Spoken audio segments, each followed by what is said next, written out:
Hello दोस्तों, स्वागत है आप सभी का डेली फोकस न्यूज में। और यहाँ पर हम भोजपुरी से एक जबरदस्त खबर आप सबके लिए लेकर आए हैं।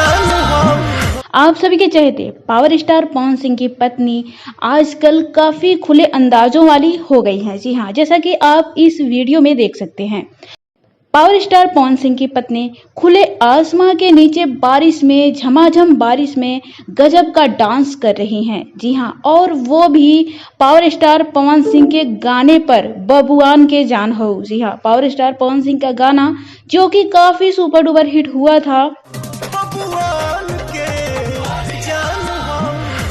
और बबुआन के तू जान हो। तो इस गाने पर पावर स्टार पवन सिंह की पत्नी जबरदस्त का डांस करते हुए दिख रही है और इस डांस को लेकर पावर स्टार पवन सिंह भी काफी खुश हैं और अपनी पत्नी की तारीफ करते हुए नहीं थक रहे हैं। तो आप लोग क्या कहना चाहेंगे पवन सिंह की पत्नी ज्योति सिंह के बारे में? कैसा लगा उनका डांस? नीचे कमेंट बॉक्स में कमेंट करके आप जरूर बताएं।